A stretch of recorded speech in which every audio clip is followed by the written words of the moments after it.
오늘 우리에게 주시는 하나님의 말씀은 마태복음 9장 18절부터 34절입니다. 제가 봉독하겠습니다. 예수께서 이 말씀을 하실 때에 한 관리가 와서 절하며 이르되 내 딸이 방금 죽었사오나 오셔서 그 몸에 손을 얹어 주소서. 그러면 살아나겠나이다 하니 예수께서 일어나 따라가심에 제자들도 가더니 12해 동안이나 혈루증을 앓는 여자가 예수의 뒤로 와서 그 겉옷가를 만지니 이는 제 마음에 그 겉옷만 만져도 구원을 받겠다 함이라.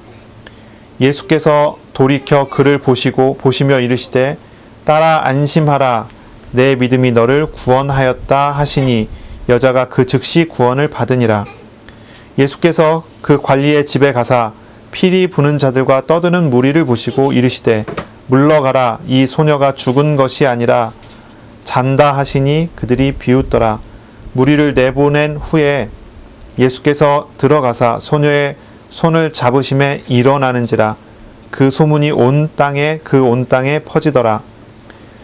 예수께서 거기서 떠나가실새 두 맹인이 따라오며 소리 질러 이르되 다윗의 자손이여 우리를 불쌍히 여기소서 하더니 예수께서 집에 들어가심에 맹인들이 그에게 나아오거늘 예수께서 이르시되 내가 능히 이 일을 할 줄을 믿느냐 대답하되 주여 그러하오이다 하니 이에 예수께서 그들의 눈을 만지시며 이르시되 너희 믿음대로 되라 하시니 그 눈들이 밝아진지라.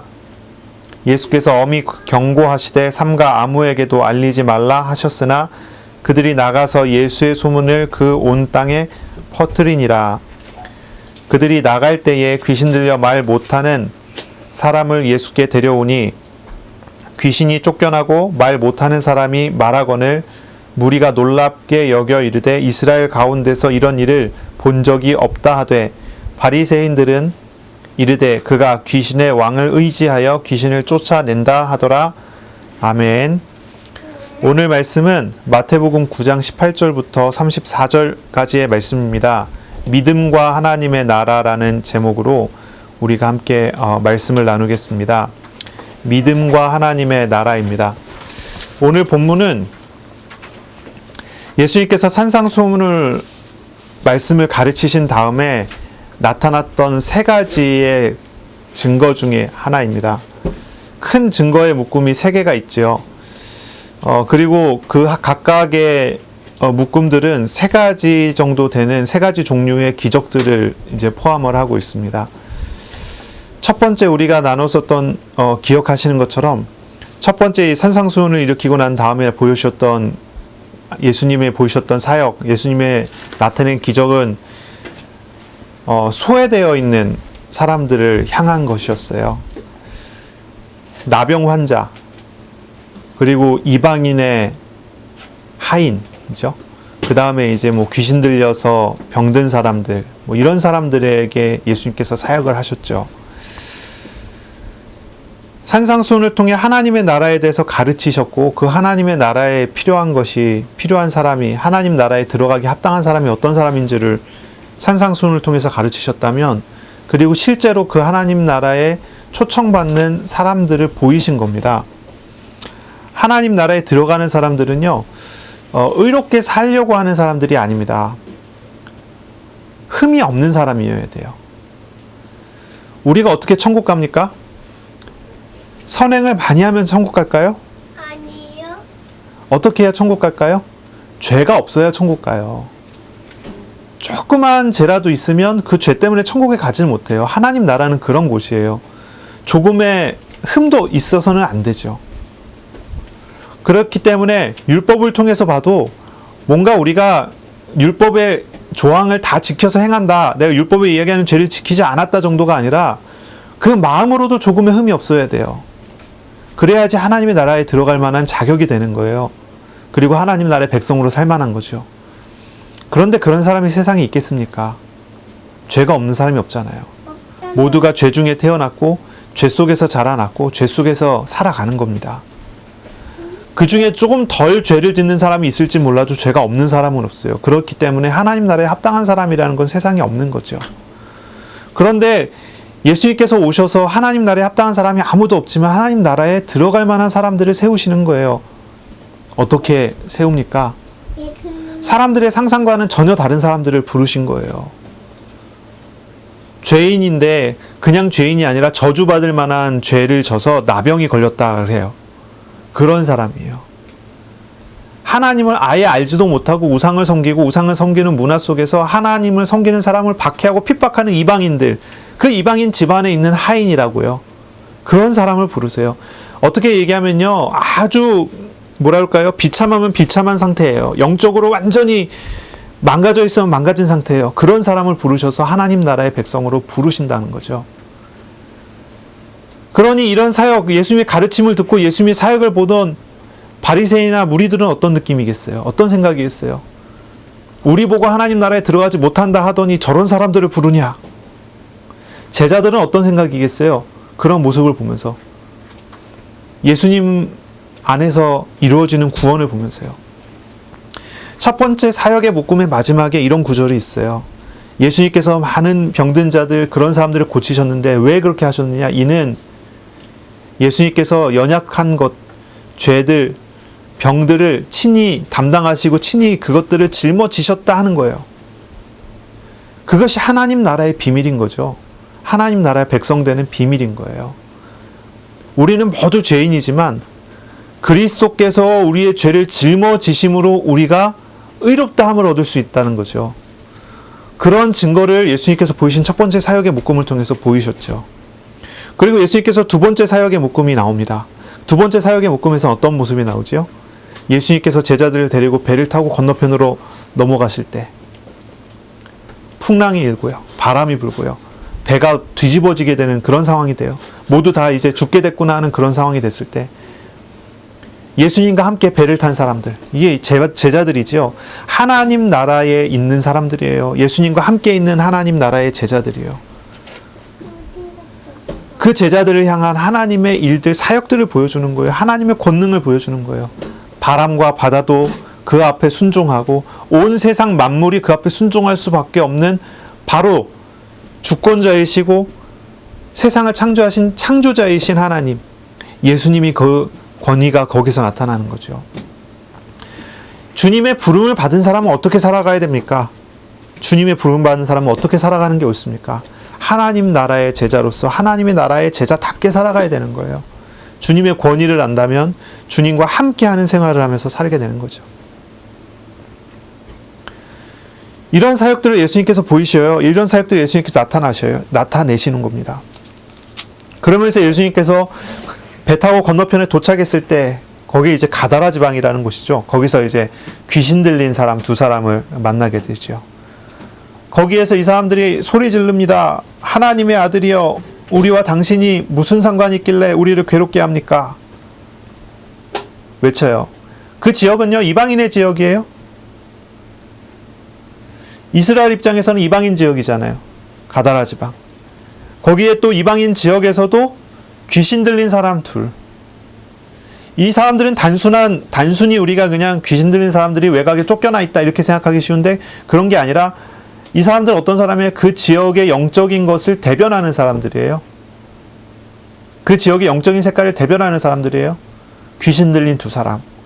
그리고 그 귀신이 나가서 돼지떼에 들어가서 돼지들이 비탈을 달려서 바다에 뛰어들어 다 죽게 되죠. 이게 뭘 얘기한 거예요? 하나님의 나라가 나타난 현상이에요. 그걸 보이시는 거예요. 하나님의 통치와 다스림은 어떻게 나타납니까? 하나님의 나라 안에 배 안에 타고 있는 사람들뿐만이 아니라 그 외곽의 외부에 온 세계에 우리가 살고 있는 현장에 우리가 일하고 있는 직장 현장에 우리가 있는 어느 곳이라도 주님의 나라의 주님의 권위는 어느 곳이나 당연히 통용이 되고요. 당연히 하나님의 통치와 다스림이 나타나는 거죠. 하나님 나라의 백성된 사람들은 하나님을 바라보고 하나님과 함께하는 것 외에 다른 거 걱정할 필요가 없어요. 주님의 통치와 다스림 안에 있는 거잖아요.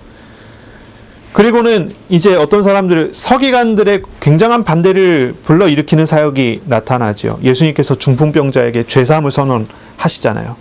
죄사함이 선언되어지는 그 장면을 보면서 이 서기관들은 하나님 신성모독죄다 이렇게 생각을 하고 예수님 고발할 준비를 하는데 어떻습니까? 그 속에서 나타난 하나님의 권위, 주님의 목적이 그 안에 나오는 거예요. 세상을 향한 하나님의 목적이 무엇입니까? 세상을 향한 하나님의 목적. 하나님 나라를 우리 마음에 이루신 하나님의 목적이 뭐예요? 제자를 부르신 목적이 뭐예요? 세상을 두고 회개하게 하고 하나님 나라가 현장에 임하게 되어지는 거예요. 예수님께서 보이신 산상수훈 이후에 나타내신 세 가지 큰 묶음이 있다면 이 두 가지 묶음을 앞에 우리가 나눴어요. 오늘이 이제 세 번째 묶음을 나눌 차례가 됐어요. 오늘 제목은 믿음과 하나님의 나라라고 이야기를 했어요. 예수님께서 사역을 하십니다. 한 관리의 딸, 이제 마가복음 5장쯤에 보면 나오죠? 회당장 야이로의 딸이에요. 죽었어요. 근데 이 야이로가 와서 내 딸이 죽었습니다. 그래도 예수님 오셔서 손을 얹어주시면 얘가 살겠습니다. 살려주십시오. 그래서 그 집으로 가는 길에 혈루증 걸린 여인이 예수님의 옷자락을 만지죠. 그래서 나아요. 그리고 그 집에 도착했을 때 사람들이 예수님을 비웃어요. 죽은 아이를 어떻게 살리겠느냐 그러면서. 근데 그 사람들을 다 물리치시고 그 죽은 아이한테 가서 손을 얹었는데 그 아이가 살아나죠. 그런 사건. 그 다음에 어떤 사건이 일어납니까? 두 맹인, 앞을 보지 못하는 두 사람이 예수님께 나와서 예수님께 외쳐요. 다윗의 자손이여 우리를 불쌍히 여기소서. 예수님께서 이 사람들을 불러서 몇 가지를 확인을 하세요. 내가 능히 이 일을 할 줄을 너희는 믿느냐라고 물어보고, 이 사람들이 우리는 믿습니다라고 얘기했을 때 예수님께서 너희 믿음대로 되라 하고 그 두 사람이 고침을 받아요. 그리고 세 번째 사건이 일어나죠. 귀신 들려서 말 못하는 사람을 다른 사람들이 데리고 왔어요. 근데 그 사람을 예수님께서 고치세요. 그래서 귀신 들려서 말 못하는 사람이 말하게 되고, 그걸 통해서 무리들은 놀랍게 여기고 바리새인들은 그걸 두고 예수님 시비를 걸기 시작을 하죠. 이 세 번째 묶음이에요. 이 세 번째 묶음에서 가장 중요한 주제는 뭐냐면 믿음이라는 거예요. 믿음. 믿음이라는 게 굉장히 중요합니다. 하나님 나라에 들어왔어요. 하나님 나라에 어떻게 들어갑니까? 놀라운 주님의 은혜로 들어왔어요. 그리고 들어온 사람들은 주님께서 책임지세요. 주님의 놀라운 권위를 가지고 우리를 책임지시고 우리와 함께 하시면서 세상 가운데 그 권위를 사용하여 하나님 하실 일들을 하실 거예요. 거기에서 중요한 건 뭐예요? 우리에게 요구되는 건 뭐예요? 믿음이라는 것이죠. 우리가 이렇게 연결해서 좀 생각할 필요가 있겠습니다. 오늘 이제 몇 가지를 이야기를 나누기 원하는데요. 그 전에 우리는 먼저 이제 몇 가지 설명을 해야 될 것 같아요. 하나님의 나라. 하나님 나라가 뭘까요? 지난 주간에 이제 우리 아이들과 이야기를 나누는데, 책을 한 권 읽었어요. 아이들 읽는 책이에요. 아이들 읽는 책인데, 작별인사라는 얇은 책인데, 그걸 읽어줬어요. 그건 뭐냐면은, 한 아이가 죽는 과정을 썼어요. 아이가 죽고, 그 아이가 죽는 과정 중에 주변에 있는 사람들이 그거에 대해서 어떻게 그걸 받아들이고 어떻게 반응을 하는지, 이제 그런 내용들이 써 있는 그런 책이에요. 그 책을 쭉 읽고, 저희 큰아들은 무서워서 잠을 못 자더라고요. 암이 너무 무섭대요. 저희 딸은 그 책을 읽고 밤에 잠을 자는데 잘 잤어요.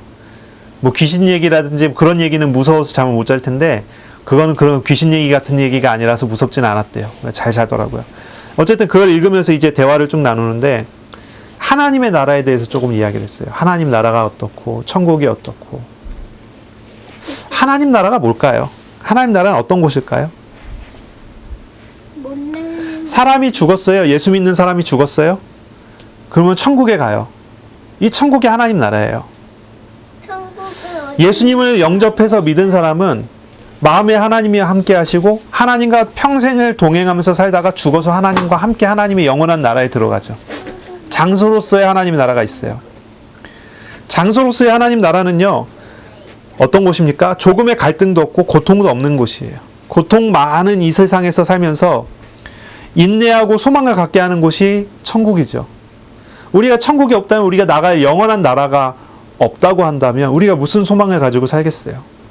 우리의 영원한 소망이 하나님 나라에 있고 고통도 갈등도 없는 영원한 기쁨과 행복의 찬양이 이루어지는 곳이 하나님의 나라예요. 우리는 이 땅에 살면서 하나님과 동행하다가 죽을 때는 우리 영혼이 육신을 떠나서 영원한 기쁨으로 들어가게 되는 곳이에요. 그것이 천국이죠. 이게 장소로서의 하나님 나라예요.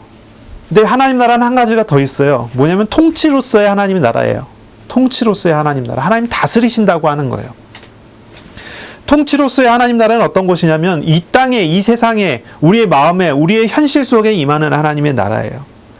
이 하나님의 나라는요, 가장 먼저는 예수 그리스도를 영접한 사람에게 그 마음에 하나님이 계시게 되면 그 마음에 임하는 곳이에요. 이 하나님의 나라는요, 뭐라고 할까요? 좀 죽어서 가는 천국하고는 조금 달라요. 이건 아주 종말론적인 개념인데요. 이미와 아직이라고 하는 단어를 기억해야 돼요. 하나님의 나라가 천국이 우리에게 임하였어요. 영원한 기쁨의 세계가 우리에게 임했어요. 우리의 삶에 왔어요. 우리의 마음에 왔고 우리가 생활하는 현장에 왔어요. 그런데 아직 완성되지는 않았어요. 이 땅에 사는 하나님 나라는 그런 것과 같아요. 그래서 예전에 이런 표현을 쓴 적이 있어요. 맛을 보는 거다. 맛을 보는 거예요. 영원한 하나님의 나라의 기쁨을 맛보는 것이 이 땅에 우리가 누리는 하나님의 나라예요. 그리고 이 땅에서 우리가 하나님 나라를 누린다는 것은 그런 의미가 있어요. 이스라엘 사람들이 광야에서 살아요. 이것이 통치로서의 하나님 나라의 개념이라고 생각하면 돼요. 그것은 분명히 광야예요. 물이 없어요. 그리고 뜨거운 햇빛, 밤에는 차가운 바람. 그런 곳이에요. 물이 없고 먹을 게 없고 농사가 되는 곳이 아니고. 누가 봐도 지옥 같은 현장이죠. 현실이죠. 그런데 그곳에 하나님께서 불기둥과 구름기둥으로 함께 하세요. 그럼 어떻게 됩니까? 그곳이 하나님의 나라예요. 하나님이 함께 하시니 그들의 필요를 다 채우시고 그들의 원하시는 것을 다 채워주시면서 인도하세요. 하나님께서 함께 하시는 곳이니 이곳은 이미 하나님의 나라가 임하였어요. 그런데 아직 완성되진 않았죠. 주변 환경은 그대로 있으니까. 천국을 바라보게 하고 천국을 소망하게 하는 거예요. 광야에 선 이스라엘 사람들은 그런 생각을 했어요. 하나님께서 보이시는 하나님의 세계를 바라보면서 아, 이게 하나님과 함께하는 거구나. 이게 하나님과 동행하는 거구나. 이게 천국이구나. 우리가 광야에서도 이렇게 기쁘고 이렇게 즐거운 생활을 하는데 앞으로 우리가 하나님이 약속하신 그 복된 땅에 들어가면, 가나안 땅에 들어가면 그곳에는 얼마나 천국 같을까? 얼마나 기쁨이 있을까? 여기처럼 괴로움도 고통도 두려움도 없는 곳이지 않을까? 그런 곳이에요. 뭐예요? 소망을 갖게 하고 바라보게 하고 희망을 갖게 하고. 그러니 우리가 하나님 나라에 대해서 선포하고 하나님 나라에서 이야기하고 가르칠 때 우리는 어떻게 얘기합니까? 여긴 천국 같은 거라고 얘기하는 거예요. 하나님 우리 마음에 천국을 선물로 주셨어요. 근데 문제는 뭡니까? 그 천국을 누리지 않아요. 왜 안 누리죠? 뭐가 문제죠? 뭐가 문제일까요? 오늘 제목을 생각해 보세요. 믿음이 문제예요. 믿음이. 놀라운 은혜로 부르셨어요. 죄인을 부르셨어요. 나병 환자와 같은 나를 부르셨어요. 이방인의 하인 같은 나를 부르셨어요. 귀신 들려 병든 자 같은 나를 부르셨단 말이에요. 그리고 그 부르신 하나님이요, 모든 것을 다스리신 분이라는 것도 우리에게 가르쳐 주셨어요. 그런데 그분을 믿는 믿음이 중요해요. 이게 중요한 거예요. 이것을 우리가 볼 줄 알아야 돼요. 이걸 우리가 생각할 줄 알아야 돼요. 우리가 어떻게 하나님 나라를 누립니까? 우리가 어떻게 하나님 나라의 백성으로 살아갑니까? 예수 그리스도를 영접한 우리는요, 분명히 죽으면 하나님 나라에 가게 돼요. 그건 확정됐죠. 그렇죠? 하늘나라 생명책에 이름이 기록됐고 이건 누구도 지우지 못해요. 예수님께서 잡히시기 전날 밤에 얘기하신 것이 어떤 것입니까? 이런 얘기 하셨어요. 하나님께서 붙잡은 걸 누가 빼앗아 갈 수 있겠느냐는 거예요. 하나님 손에 붙잡힌 영혼이 누구에게 빼앗길 수 있겠냐고요. 천국이 보장된 거죠. 분명히 보장된 거예요. 그런데 이 땅에서 우리가 하나님 나라를 누리지 못하는 문제예요. 어떻게 하면 우리가 하나님 나라를 누립니까? 어떻게 하면 되는 것입니까? 하나님께서 우리를 인도하시며 우리가 그 앞에 하나님께 순종함으로 그것을 누려나가기 시작하는 거예요. 이것이 바로 믿음이라는 것입니다. 하나님의 통치가 우리 안에 있다는 사실을 인정하고 하나님의 주권적 다스림을 인정하고 순종하게 되는 것입니다. 이것이 믿음입니다. 이러한 과정을 통해서 우리는 하나님 나라의 기쁨과 축복을 맛보게 되고 그러한 삶을 살아가게 되는 거죠. 이 과정 중에서, 이 순종하고 믿게 되어지는 과정 중에서 중요한 한 가지의 문제가 나옵니다. 그게 뭐냐면은 영적 싸움이라는 거죠. 영적인 싸움. 영적 싸움 하면 뭐라고 생각하십니까? 영적 싸움 하면 어떤 게 떠올리시죠? 뭔가 싸운다 그러면 대상이 있죠. 싸움의 대상이 무엇일까요? 싸움의 대상이 무엇일까요? 마귀일까요? 죄일까요? 우리가 뭐하고 싸워야 되죠? 마귀와 죄 둘 다 싸워야 되나요? 뭐라 그럴까요? 헬라 철학이라고 그러죠. 그리스 철학. 그리스 철학뿐이 아니죠. 대부분의 동양 철학이나 서양 철학이나 마찬가지예요. 사람들의 문화와 사람들의 습성 속에, 특히 한국 사람으로서의 한국 사람의 심정 속에 뿌리 박혀져 있는 것 중에 하나가 뭐가 있냐면 이원론이라는 게 있어요. 성경은 이원론이 아닌데 사람들은 자신이 자라나온 문화적인 배경 속에서 영적인 세계를 둘로 갈라놓고서 생각해요. 하나님 쪽과 마귀 쪽. 그래서 내가 하나님 자녀가 되면 마귀와 싸워야 된다고 생각하는 거예요. 이제 그런 어떤 그 사람들의 생각이 있고 사람들의 판단들이 있어요. 이런 쪽에서 이단이 참 많이 나왔어요. 그게 아니라는 걸 아셔야 돼요. 성경에서 이야기하는 우리가 영적인 싸움을 해야 되는 대상은 죄예요. 죄. 마귀라는 존재는요, 이 죄를 틈타서 우리에게 역사하는 것이지 죄라는 통로가 없으면 우리에게 역사를 하지 못해요. 우리가 마귀와 싸우고 죄를 그대로 두면 늘 반복되는 시험에 빠질 뿐이에요. 늘 반복되는 구덩이에 떨어진단 말이죠. 그래, 우리가 죄를 해결하게 된다면, 죄를 죽이게 된다면 마귀는 우리에게 역사할 만한 통로 자체가 없어요. 우리가 지지난번에 우리가 말씀 나눴던 것처럼 예수님의 권위를 이야기할 때 이야기했잖아요. 귀신이 예수님 말씀에 순종합니다. 왜 그렇습니까? 그들이 심판이 유예된 이유가 사람을 구원하기 위해서예요. 그들은 하나님을 대적하려고 하지만 대적할 수 있는 그렇게 되지 않아요. 마귀가 사람을 시험할 때 하나님이 허락하지 않으면 시험도 못해요. 하나님은 시 공간을 초월하시는 분이십니다. 맞죠? 하나님이 영원하신 하나님이시기 때문에 시간적인 제한이 없으세요. 어제나 오늘이나 영원히 동일하신 분이세요. 여러분이 이 부분에 대해서 조금 잘 배우기 원하신다면 그 어거스틴이 쓴 고백록이라는 책을 읽어보세요. 그 4부를 읽어보시면 거기에 아주 잘 나와 있어요. 그거 읽어보시면 아마 그 개념이 이해가 되실 거예요. 하나님은 시간적 개념이 없어요. 시간적 개념은 하나님의 창조물이죠. 하나님 그걸 초월하신 분이에요. 하나님은 공간적인 개념이 없어요. 그래서 우리가 이런 표현을 쓰죠. 무소부재하시다. 아니 계신 곳이 없다. 하나님은 어디에나 계시다 그러죠. 우리가 말씀을 통해서 우리가 봐야 하는 거예요. 하나님은 분명히 그러신 분이에요. 근데 마귀는 어떻습니까? 귀신은요? 시간을 초월하나요? 그렇지 못해요. 그건 하나님의 창조물 중에 하나일 뿐이에요. 공간을 초월하나요? 마귀는 공간 초월하지 못해요. 시공간을 초월하지 못해요. 이거는 피조물이에요. 사람보다는 조금 낫지만 영적인 존재니까. 그러나 하나님을 대적할 수 있을 만한 존재는 되지 못해요. 모든 것은 하나님 주권 속에 있어요. 하나님 허락하지 않으면 어떤 모양으로도 사람에게 역사하지 못해요. 그게 마귀라는 존재예요. 그럼 우리가 생각해 봐야 돼요. 내가 하나님을 믿는 믿음의 사람으로서, 하나님 나라를 누리는 사람으로서 누구와 싸워야 됩니까? 마귀와 싸워야 됩니까? 우리가 하나님 앞에 믿음을 갖게 되면 마귀는 자연스럽게 떨어질 수밖에 없어요. 우리의 싸움의 대상이 과연 그거예요? 우리가 하나님 앞에 믿음을 갖지 못하게 만드는 우리의 죄가 문제입니까? 이 영적인 싸움이라는 걸 아셔야 돼요. 이 땅에서 우리가 하나님의 나라를 누리기 위해서는 영적인 싸움이라는 것이 반드시 일어나요. 우리 마음 안에서 우리의 본성은 자꾸 하나님을 밀어내려고 그래요. 이것이 우리가 안에 있는 죄성이죠. 이게 원죄라는 거예요. 우리 마음에서 하나님을 자꾸 밀어내려고 그래요. 자꾸 죄악을 선택하려고 그래요. 하나님을 선택하려 하지 않고 죄를 선택하려고 그래요. 우리 마음이 자꾸 내 마음에 내 손에 붙잡힌 것을 요구하지 내 손에 붙잡히지 않는 하나님을 요구하지 않아요. 그래서 사람들은 항상 우상을 가까이 두고 하나님은 멀리해요. 하나님이 이스라엘을 구원하셨다 그랬는데 이스라엘이 하나님을 바라볼 때 자기가 손으로 붙잡고 휘두를 수 있는 존재가 아니에요. 그래서 자기 손으로 붙잡고 휘두를 수 있는 존재를 창조해서 만들어냈어요. 그게 금송아지예요. 광야의 금송아지.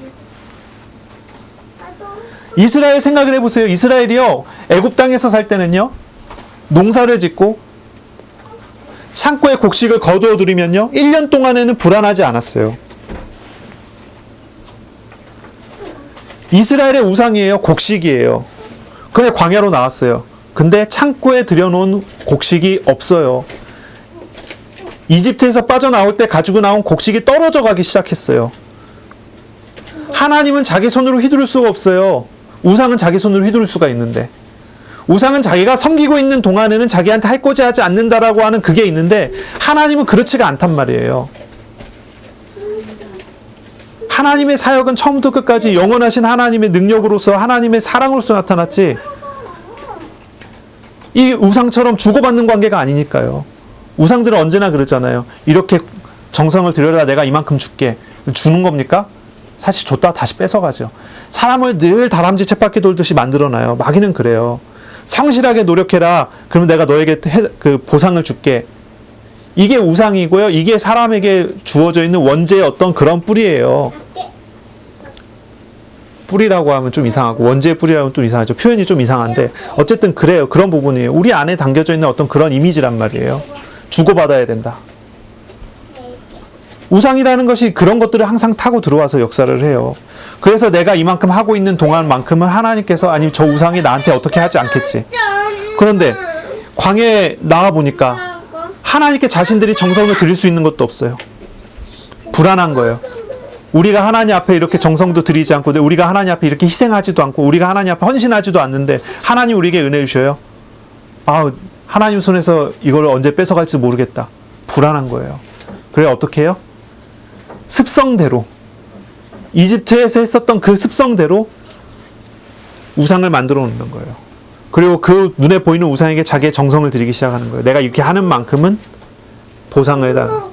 내가 안전하게 해달라. 먹게 해달라. 창고에 곡식을 들여놓은 만큼은 평안하잖아요. 그러한 것을 요구하고 하는 거예요. 그런데 그것으로 행복해집니까? 그것으로 평안해집니까? 영적인 싸움이라는 거예요. 영적인 싸움. 우리가 하나님을 알고 하나님을 믿고 하나님께 나아가는데 우리 안에 있는 본성과 싸워야 돼요. 우리 안에 뿌리 박혀져 있는 죄성과 싸워야 돼요. 이게 영적인 싸움이에요. 나의 판단과 나의 생각과 나의 의지와 나 자신을 지탱하고 있는 나라는 자존감을 내려놔야지 신앙생활이 돼요. 하나님 나라를 누릴 수 있어요. 그런데 그걸 못해요. 자꾸 뭐 하냐면 내 자존감을 세우고 내 자존심을 세우고 내가 나 자신을 지탱하고 유지할 수 있는 어떤 것들을 자꾸 세워나가요. 그것으로 살라고 해요. 근데 그것으로 사라집니까? 이게 영적인 싸움이 얘기하는 거예요. 하나님의 나라를 누려야 되는데 하나님 나라를 누리지 못하도록 내 세계를 만들어 놓고 쌓아놓고 그것으로 살아가려고 그래요. 마귀는 옆에서 자꾸 부추기고요. 이걸 두고 뭐라고 표현해야 됩니까? 믿음이 약하다라고 표현하는 거예요. 믿음이 약하다. 우리 자꾸 하나님을 믿어내고 죄악을 선택하고 우상을 선택하는 거예요. 하나님을 믿지 않아요. 하나님을 의지하지 않아요. 내가 세워놓은 계획이 있어요. 내가 세워놓은 생각이 있어요. 내가 만들어 놓은 어떤 이미지가 있어요. 여러분 신경정신과 같은 데 갖고 상담을 받아보면요. 어떤 거 합니까? 자존감을 자꾸 세우는 말들을 해요. 그런 표현들을 쓰고요. 그리고 상담을 하면서요. 눈물 펑펑 쏟게 하면서 자기 안에 있는 응어리 풀게 만들고요. 그 사람이 오롯이 세워질 수 있는 그런 도움을 줘요. 정신신경정신과 가면 그렇게 상담을 해요. 약을 주고 하면서 이렇게 완화시키면서 속에서 풀어가도록. 그런데요. 그게 진짜로 잘 풀리냐. 그게 문제예요. 반복되는 게 문제예요. 막 풀어져요. 근데 제가 너무 많이 봤어요. 그런 사람들을요. 전도하면서 많이 봤거든요. 그리고 시간이 지나면 다시 쌓여서 또 가서 또 풀어야 돼요. 또 쌓이고 또 풀고 쌓이고 또 풀고 이거 반복하는 거예요.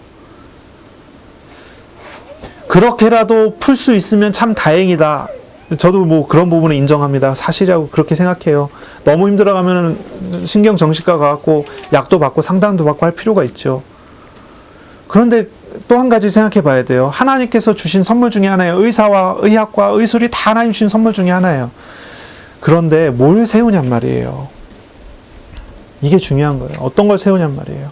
우리의 자아 존중감이 세워져야 돼요. 그래야지 우리가 불안하지 않겠죠.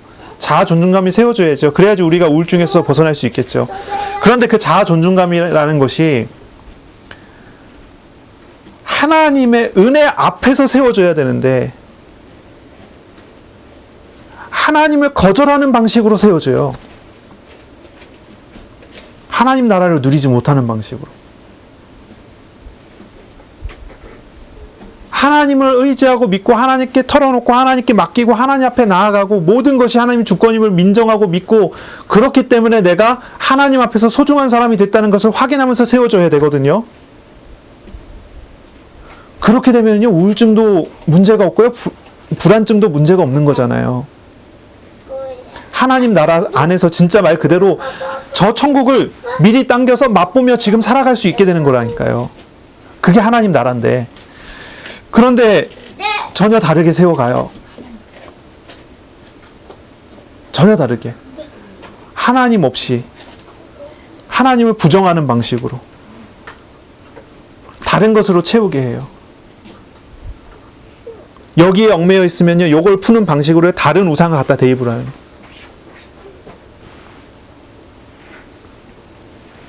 그래서요 상담도 사실 잘해야 돼요.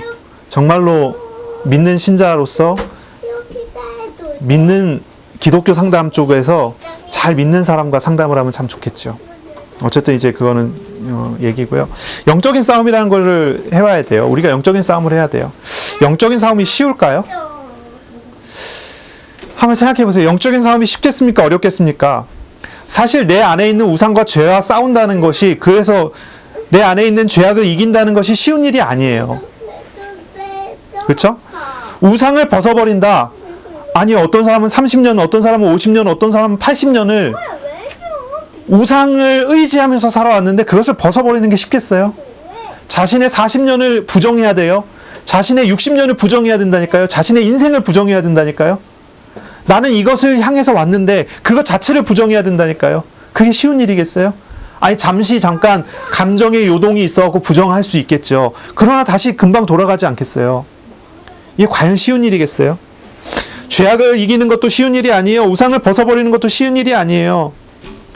내가 의지를 갖고 내가 주님을 정말로 쫓아가겠다. 내가 주님을 떠나지 않겠다.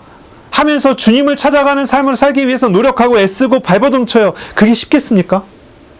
쉬운 일이겠어요? 그게 쉬운 일이 아니에요. 우리가 영적인 싸움을 한다고 생각하면요. 그 영적인 싸움은 결코 쉬운 싸움이 아니란 말이에요. 하지만 우리 주님께서는요. 아주 선명하고 아주 확실한 방법으로 영적인 싸움을 승리로 우리에게 선물로 주셨어요. 영적인 싸움에 승리를 주셨어요. 어떤 방식으로 주십니까? 주님께서 말씀하시는 건 그래요. 내가 세상을 이겼으니 라고 말씀하세요. 아주 간단한 방식으로 말씀하세요. 주님께서 세상을 이기셨대요. 그러니 우리가 어떻게 하면 돼요? 주님을 쫓아가기만 하면 된대요. 주님 아주 간단한 방식으로 말씀하세요. 수고하고 무거운 짐진 자라 다 내게로 오라. 내가 너희를 쉬게 하리라. 아주 간단한 방식으로 말씀하세요. 내가 다 짊어지고 갈 테니 너는 나를 따라만 오면 된다는 거예요. 하나님의 나라를 어떻게 누립니까? 우리가 죄를 어떻게 이깁니까? 우리가 죄를 어떻게 벗어버립니까? 우상을 어떻게 벗어버립니까? 그 모든 것을 짊어지신 주님을 알아갈 때 벗어져요. 그것이 되어지는 것입니다. 나를 위해 싸우시는 하나님, 나를 붙드시는 주인 되시는 하나님을 따라가는 길이면 이 길은 결코 어려운 길이 아니에요. 좁은 길이지만 생명의 길이기 때문에 그 길 속에 기쁨과 즐거움과 행복과 안락함, 휴식이 있습니다. 우리 주님의 도우심이 늘 있는 길이기 때문에 때에 따라 돕는 은혜를 가지고 살아가는 길이고 걸어가는 길이 되는 것이죠. 예수님은 제자들에게 다른 많은 말씀을 하지 않았습니다. 나를 따라와라 했습니다. 나를 따라오라. 그리고 그 안에 모든 것이 다 있었어요. 그 안에 모든 게 다 있었어요. 사람들은 많은 걱정이 있어요. 먹을 것, 입을 것, 쓸 것, 잘 것. 많은 걱정이 있어요. 미래에 대한 걱정, 사람의 만남에 대한 걱정, 여러 걱정들, 고민들이 우리 안에 가득 있어요. 그런데 그 모든 걱정 가지고 있는 우리들에게 우리 주님께서는 단 한마디 말씀, 나를 따라와라. 그거면 된다는 거예요. 다른 표현으로 이렇게 말씀하셨어요. 너희는 먼저 그의 나라와 그의 의를 구하라. 이게 주님을 따라가는 길이에요. 모든 것은 하나님이 더하실 것이니 걱정할 것도 없고 고민할 것도 없고 전부 맡기면 돼요. 단 한 가지만 하면 돼요. 하나님의 나라를 구하는 사람이에요. 주님의 통치와 다스림을 순종하는 사람이에요. 그것이 하나님 나라를 구하고 하나님의 의를 따라가는 것입니다. 우리 주님을 따라가기만 하면 돼요. 주님과의 인격적인 교제, 인격적인 만남, 주님의 인도하심을 따라가는 그런 믿음이 있으면 되는 것입니다. 그 길이 바로 제자의 길이에요. 주님과의 인격적인 교제와 만남을 통해 자신을 맡기는 것이 제자의 길이에요. 하나님의 나라를 누리는 유일한 방법이에요. 하나님의 통치 아래, 주님의 인도하심 아래 살아가는 아주 쉬운 길이에요. 영적인 싸움 하는 것, 죄악을 버리는 것이 그렇게 쉬운 것은 아닙니다. 하지만 우리 주님을, 우리 하나님을 알아가면 알아갈 때마다 저 같은 경우는요, 주님의 십자가를 바라보게 되고 주님의 십자가를 의지하게 되기 때문에 넉넉히 이기는 길로 가는 것입니다. 결국 보세요. 성경의 인물들을 보세요. 아브라함을 부르셨어요. 이 아브라함이 믿음의 조상으로 세워집니다.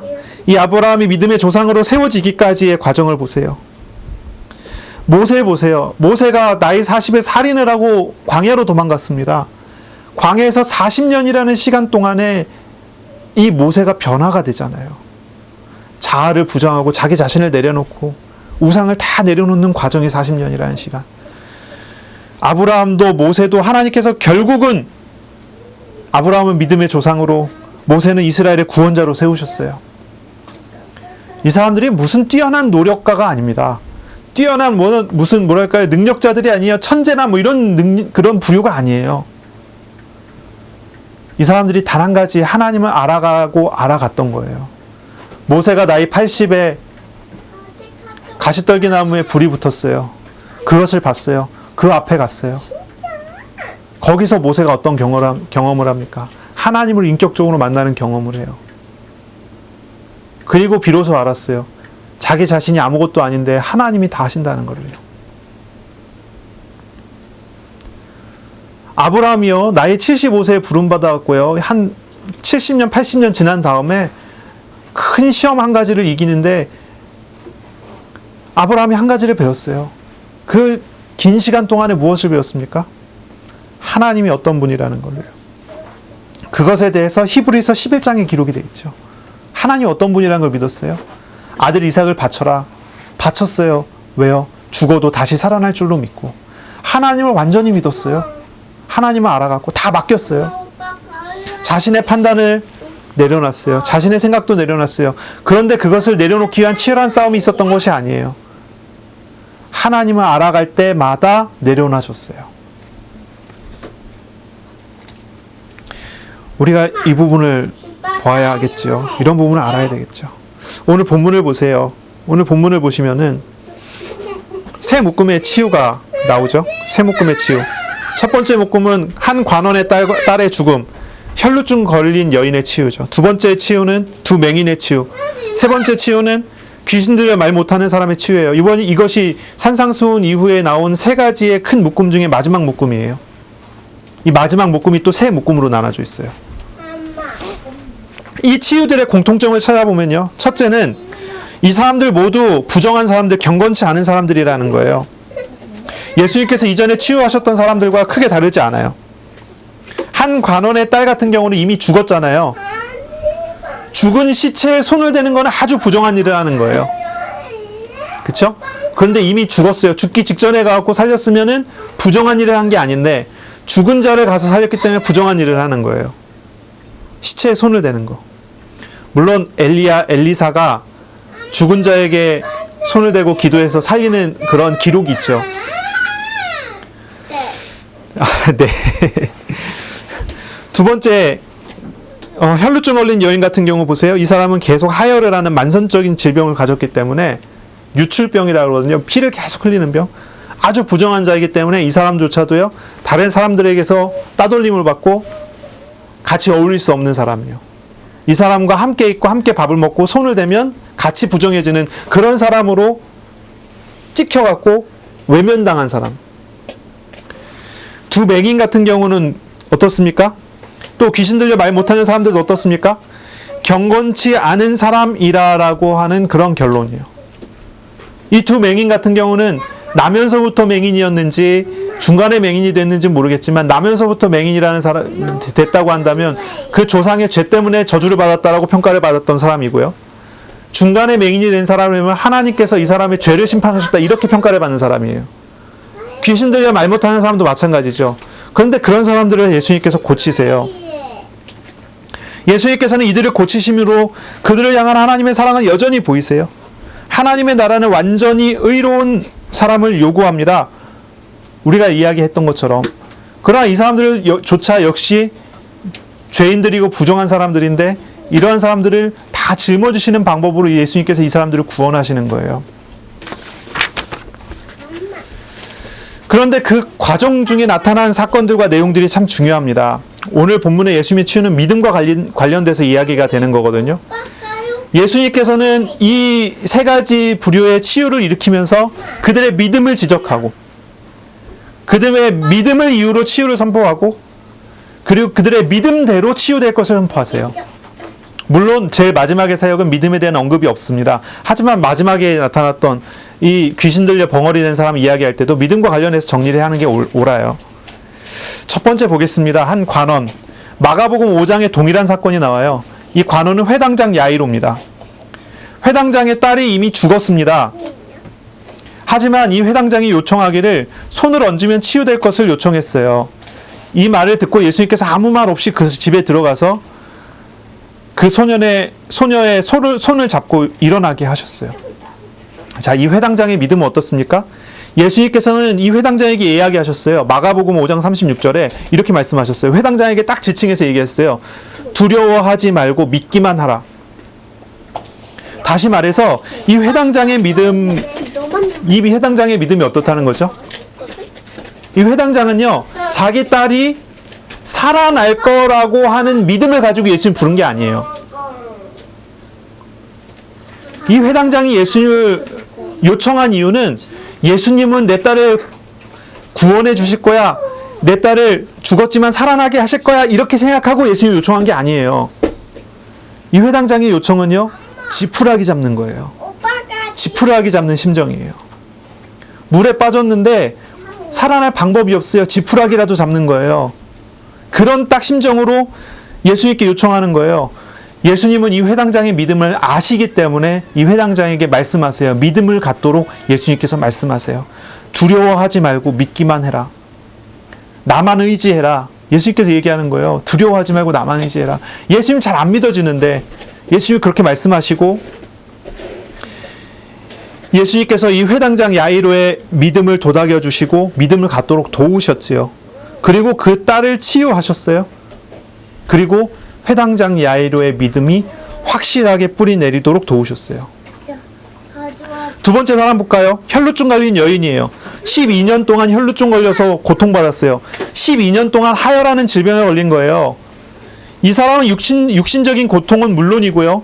유대인 전통에 따라 부정한 사람으로 취급받아서요. 외면됐어요. 따돌림 받았어요.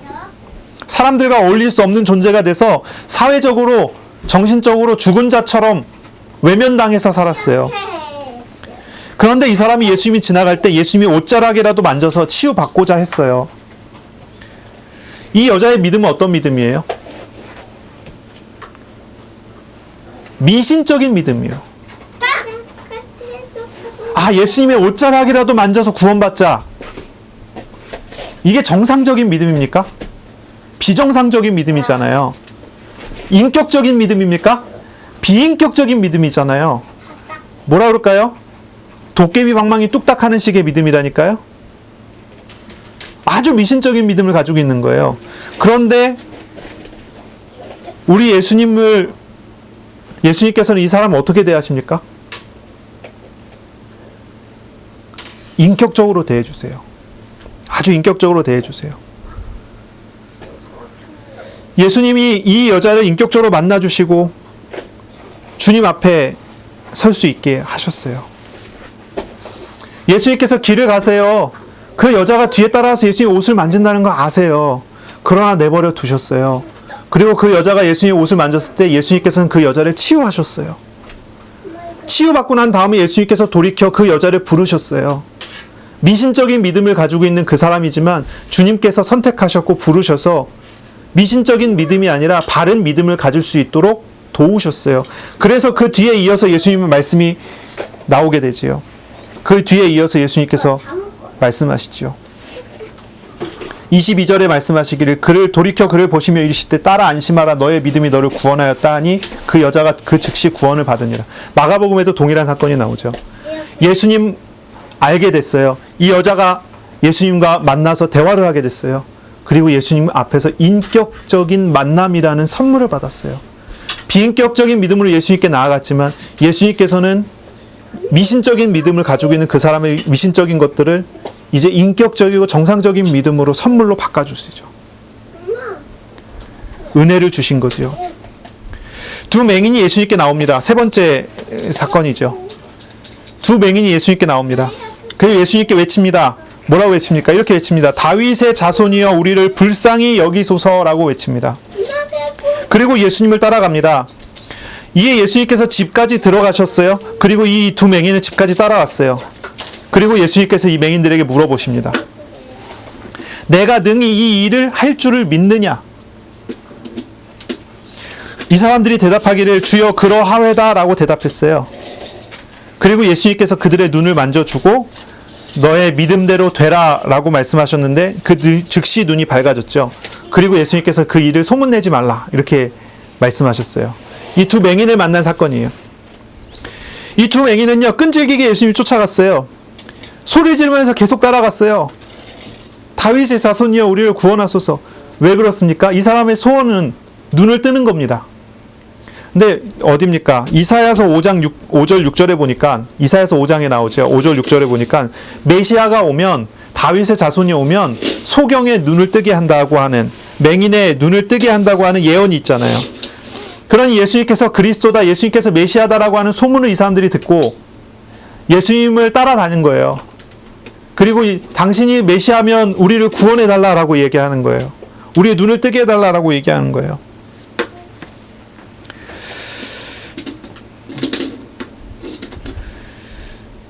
예수님께서는 이 사람에게 질문하시잖아요. 이 맹인들에게 질문하시잖아요. 내가 능히 이 일을 할 줄 믿느냐라고 물어보셨어요. 이 질문은 뭐예요? 내가 그런 능력이 있다고 생각하냐라고 물어본 건가요? 너희가 부르짖는 그 일을 할 만한 능력이 있는 메시아가 정말 나라고 생각하냐라고 물어본 거예요. 이 질문이 가지고 있는 의미예요. 한 가지 확인하는 거예요. 다윗의 자손이요 하면서 따라왔으니까 그 사람들에게 확인한 거예요. 너희가 요구하는 구약에 예언된 맹인의 눈을 뜨게 한다고 하는 그 메시아가 나라고 생각한 거 맞냐라고 물어본 거예요. 그러니 이 사람들의 대답은 그러하오이다 라고 대답해요. 그렇습니다 라고 대답해요. 그러니 예수님께서 그들의 눈을 만져주고 너희 믿음대로 되라 라고 선언을 하시죠. 너희가 메시아를 따라왔으니 메시아를 믿는다고 했으니 그 메시아가 너희에게 그 일을 할 것이다 라고 하신 거예요. 그리고 이 사람들의 눈이 즉시 밝아졌죠. 어떤 사람은 이 구절을 가지고요, 너의 믿음대로 되라 라고 하는 이 구절을 가지고 믿음의 분량대로 된다고 이 설교를 하시는 분이 간혹 있어요. 믿음이 이만큼 있으면 이만큼의 응답을 받고 믿음이 이만큼 있으면 이만큼의 응답을 받는다는 거예요. 만약에 이 말씀이 그런 의미였다면 한 소경은 눈을 완전히 뜨고 한 소경은 눈을 반쯤 뜨고 이런 일이 벌어져야 되지 않겠어요? 근데 그런 일이 벌어지지 않죠. 그런 의미가 아니라는 거예요. 믿음의 분량이라고 하는 것이 아니고 믿음대로 되라라고 하는 것은 너희가 의지하는 그것이 너희에게 응답을 줄 것이다 라고 하는 표현이에요. 그러니까 메시아이신 그리스도께서 너희의 믿음을 봤으니 그대로 될 것이다 라고 선언하시는 내용이지 분량에 대한 이야기가 아니죠. 예수님은 이 질문과 대답을 통해서 그들의 믿음을 확실하게 확인시켜줬고 믿음을 확실하게 세워주셨어요. 그리고 확인하신 대로 이사야 선지자의 약속된 대로 맹인이 눈을 뜨는 일이 벌어지게 된 거죠. 맹인이 눈을 뜨는 일이. 이 사건들을 한번 쭉 보세요. 이 야이로의 딸이나 이 혈루증 걸린 여인이나 이 맹인들 같은 경우 보세요. 주님께서 그들의 믿음을 도우시지 않습니까? 확신하지 못하는 사람들에게 질문을 하시고 대화를 하시고 인격적인 대우를 하시면서 그들에게 믿음을 심어주잖아요. 이 두 맹인 같은 경우는 아마 그런 것 같아요. 다윗의 자손이라고 외치면서 확신은 못했던 것 같아요. 하지만 예수님의 질문과 대답을 통해 이 사람들은 확신이 고백이 되잖아요. 예수님이 이 사람들에게 질문하시며 그들에게 믿음을 주시지 않았을까요? 선물로 믿음을 주시지 않았을까요? 그리고 그 믿음대로 하나님께서 구원하시는 일들을 보이시고 나타내시지요. 그리고 이 맹인들에게는요, 이 일을 소문내지 말라고 하세요. 왜 그렇습니까? 왜 소문내면 안 됩니까? 예수님께서 질병 치료를 목적으로 오신 분이 아니기 때문이죠. 예수님의 사역은요, 자기 백성을 저희 죄에서 구원하는 거예요. 질병 치료가 아니에요. 질병의 치료는 일종의 표적 중에 하나예요. 메시아이심에 대한 증거 중에 하나예요. 질병 치료의 목적이 아니고요. 모든 사람들의 죄를 짊어지고 택하신 자들을 구원하시는 것이 목적이에요. 그런 목적을 이루기 위해 택하신 자들에게 그것을 알게 하시기 위한 목적, 그리고 그 당사자들을 구원하시기 위한 목적이 질병의 치유지, 질병 자체가 목적이 되진 않죠. 그러니 그들에게 말씀하시길 다른 사람은 오해하지 않도록. 그리고 질병 치료하신 분이라고 소문내는 걸 원하지 않아요. 질병 치료를 목적으로 예수님 찾아오기를 원하지 않아요. 메시아이시기 때문에 바로 그 사역을 하기 위해서 이들을 치료하시고 소문내지 말라고 하십니다. 그런데 이 소문이 안 날 수가 없죠. 앞을 보지 못하는 이 두 사람, 아마 지역에서 유명한 사람들일 거예요. 그러나 그들이 눈이 뜨게 됐고 앞을 보게 됐으니 소문이 안 날 수가 없죠. 마지막 사람이에요. 귀신 들려서 말 못하는 사람이 나와요. 이 사람은요, 자기 의사 표현도 못하는 사람이에요. 자신의 의사 표현도 못하는 사람이에요. 귀신 들려서 자신의 의지도 없어요. 다른 사람의 도움을 받아서 예수님께 나왔어요. 예수님께서는 이 사람의 귀신을 쫓아내 주시고 고쳐주셨어요. 그런데 이 사건에는 어떤 믿음에 대한 표현도 없어요. 고침받은 사람도 믿음에 대한 표현이 없고, 이 사람을 데리고 온 사람도 믿음에 대한 내용이 없고요. 이걸 지켜보는 사람들도 믿음에 대한 내용이 없어요. 그냥 단지 주님의 자비와 은혜로 그냥 그를 사랑하셔서 고치신 것 뿐이에요. 어떤 이유도 없어요. 믿음을 이유로 고쳤을까요? 그렇지 않아요. 혈루증 걸린 여인이 믿음을 이유로 고침을 받은 걸까요? 그렇게 생각한다면 착각하는 거예요. 회당장 야이로가 그 딸이 고침받았을 때 회당장 야이로의 믿음을 보시고 고친 걸까요? 두 맹인이 예수님 앞에 나와서 고침을 받았을 때 이 두 맹인의 믿음 때문에 이 사람들이 고침을 받았을까요? 우리가 말씀을 나눴잖아요. 믿음은 주님의 선물이에요. 하나님의 은혜예요. 이것을 아주 분명하게 보여주는 사건이에요. 귀신 들려서 말 못하는 사람, 이 사람은 자의적으로 예수님께 나온 게 아니에요. 데리고 나온 사람들의 반응은 어떻습니까? 고침받는 사람이나 무리들이나 바리새인까지 전혀 믿음을 갖지 않아요. 그 표현이 정확하게 34절에 표현이 되어 있잖아요. 33절, 34절에 표현이 되어 있잖아요. 귀신이 쫓겨나고 말 못하는 사람이 말하거늘 무리가 놀랍게 여겨 이르되 이스라엘 가운데서 이런 일을 본 적이 없다 하되, 이 사람을 데리고 온 사람들은 그냥 놀랬어요. 이 사람은 고침받고 말하기 시작했고, 이 사람을 데리고 온 사람들은 놀랐을 뿐이고, 그리고 이것을 지켜보던 바리새인들은 오히려 예수님에게 누명을 씌우죠. 귀신의 왕을 의지해 귀신을 쫓아낸다고 누명을 씌워요. 이 마지막 사건에는 어떤 사람도 믿지 않아요. 그런데 하나님의 은혜로 치유하시고요, 고쳐주세요. 하나님 나라와 믿음, 믿음과 하나님의 나라를 생각해 봐야 돼요. 불완전한 믿음을 갖고 두려워하는 마음을 가지고 있는 회당장에게 믿을 수 있도록 예수님께서 권면하시고 믿게 하셨어요. 미신적인 믿음을 가진 혈루증 여인에게 인격적인 만남을 주셔서 바른 믿음을 갖게 하셨어요. 두 맹인에게 메시아에 대한 믿음을 확실하게 알게 하시고 갖게 하시고 인증시켜 주셨어요. 믿음이 전혀 없지만 주님의 놀라운 은혜의 선물로 그냥 치유받은 사람도 나와요. 하나님의 나라, 하나님의 나라를 어떻게 누립니까? 무엇으로 누립니까? 하나님의 나라를 누리는 건 믿음으로 되는 거예요. 우리가 지금까지 나눴던 말씀이죠. 하나님 나라를 누리는 건 믿음으로 되는 거예요. 그런데 이 믿음이라는 걸 어떻게 갖고 어떻게 누립니까? 믿음이라는 것은요, 우리의 공로로 쌓을 수 있는 게 아니에요. 믿음은 우리의 공로가 되지 않아요. 내가 믿음이 많다라고 하는 그것이 하나님 앞에 요구할 수 있는, 당당히 요구할 수 있는 요구 조건이 되지 않아요. 믿음으로 기도하는 사람은 응답받는다 얘기하는데 믿음을 가지고 기도했기 때문에 응답받는 게 아니에요. 하나님의 나라를 누리는 방법이 믿음이기는 한데 믿음은 우리의 어깨에 힘이 들어갈 만한 그런 힘이 되지는 않아요.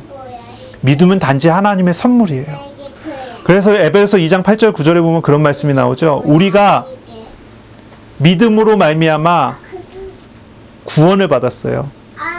그런데 이 믿음으로 말미암아 구원을 받았는데 이 믿음이 우리에게서 난 것이 아니에요. 이것은 하나님의 은혜예요. 이것은 하나님의 선물이에요. 하나님께서 우리에게 공짜로 주신 하나님의 선물이에요. 우리가 하나님의 나라를 누려요. 하나님의 나라를 누리는 것도 마찬가지예요. 하나님 나라를 누리는 것은 믿음이에요. 내 자신을 내려놓고 주님을 의지하는 것이 믿음이에요. 하나님 나라는 내 자신을 부정하고 주님을 의지하는 것으로 누리게 되는 거예요. 그것을 믿음이라고 표현해요. 그런데 그것은 우리의 힘과 우리의 노력과 우리의 애씀으로 되는 게 아니라 전적인 주님의 도움으로 되는 거예요. 하나님 나라에서 믿음은 중요해요. 구원도 믿음으로 받는 거고 하나님 나라를 누리는 것도 믿음으로 되는 거예요. 그런데 우리의 믿음은 분명히 불완전해요. 우리의 믿음은 완전할 수 없어요. 놀라운 하나님의 나라를 선물로 받았지만 우리가 잘 누리지 못하는 것은 우리의 연약함 때문이죠. 우리 육신의 연약함 때문이에요. 그러나 주님의 은혜가 우리에게 믿음을 선물로 주고 우리의 연약함은 늘 믿음을 갖지 못하도록 우리를 몰고 가지만 하나님의 은혜로 우리는 늘 믿음의 선물을 받아 주님께 나아가게 되죠. 오늘 본문을 통해서 우리 주님께서 우리에게 보이신 것은요, 다른 게 아니에요. 우리 하나님께서 우리의 연약함을 도우신다는 겁니다. 우리의 약한 믿음을 우리 주님께서 도우신다는 거예요. 우리는 연약하지만 우리는 주님과의 인격적인 만남을 통해서 우리 주님과의 동행을 통해서 온전해진다는 것을 보여주는 거예요. 우리가 좀 정리하겠습니다.